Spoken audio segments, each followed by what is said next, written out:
Welcome to GCTV and welcome to The Insider as we look back on a fascinating 8th stage of the Global Champions League this weekend taking place in Stockholm. My name is Mark Lewis. I'm alongside Frederick de Backer. Welcome back from Stockholm. You've made it clear that this has always been a really special ground, it seems, and I wonder if it's because of the fans, the atmosphere, the stadium. I mean, why is Stockholm, why does it bring such a smile to your face? Why is it such a big stage for everybody?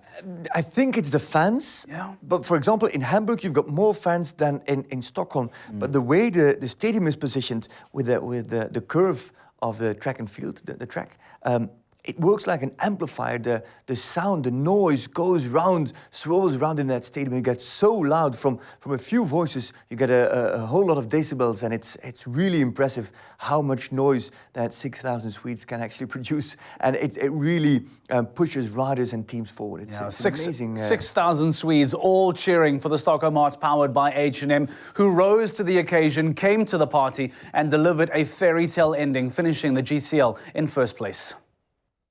Stockholm Hearts at their home stage in front of thousands and thousands of fans.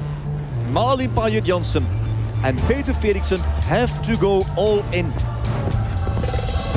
What an athletic man. Super safe and sharp jumping from Indiana. Another clear. And it's in his hands. Great reaction. It is a win. Stockholm Hearts win the home stage. A clean performance, a clinical performance from the Stockholm Hearts powered by H&M, delivering in front of their home fans. Let's just get your reaction firstly on the performance of those two riders to deliver the way they did in Stockholm, Frederick. It starts, they're all top riders. Yeah. Malin Pajet-Jansen, Peter Fredriksson, no doubt about their qualities, no doubt about the quality of their horses. But the pressure must have been really enormous. Hometown, home fans, 6,000 Swedes behind them. Instagram accounts of both H&M Wheel of Horses, of Stockholm Hearts, of the Stockholm event, flooding with support. That expectation, though. That's the right word. The expectation was enormous. Anything less than a win would have been a disappointment. And then to show up like that on tricky courses built by Ojana Vezzani in a very tricky ring is a very strong performance, which you can expect from them, but in the end to then go ahead and deliver it with the only clean sheet of the weekend, very strong. Remind us about the mindset of Peter Fredriksson, because for those who maybe didn't catch the live, there was a particular moment that stood out for us during the course walk.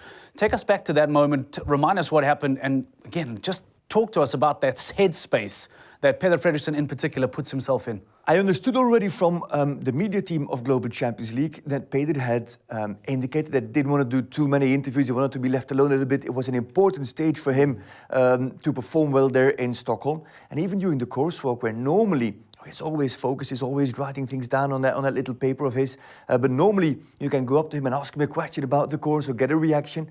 And now I even walked up to him and wanted to go for a reaction.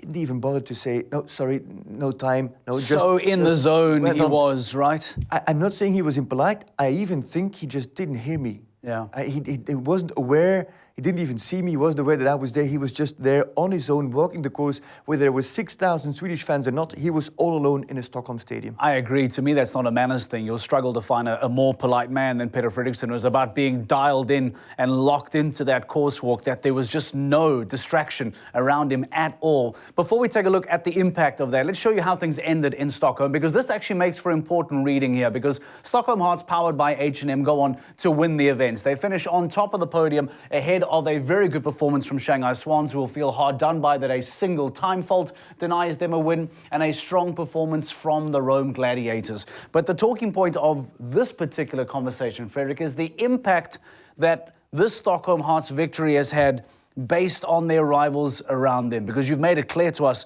for ages now, it's great to do well, but it's better to do well when everyone around you struggles. Talk to me about the teams around them and why this Stockholm Hearts victory was perhaps even better than what took place in Doha. Well, if you look at the final results in Stockholm, the only team out of the top 4 to feature in the top 8 of the final result is Stockholm Hearts. Stockholm Hearts, powered by H&M, win the stage, but the rest of the top 4 of the championship all find themselves on the second page, whether it's Berlin Eagles, whether it's Prague Lions or Madrid in Motion. They all really struggled, so it was a great performance from Stockholm Hearts to win, but they capitalized on it maximum to take the lead in the championship, to get ahead of Berlin Eagles, get great margin on Eagles, if not just getting ahead of the Eagles, but getting ahead of the Eagles with massive margin. Those other 3 teams out of the top 4 really had a difficult weekend in Stockholm,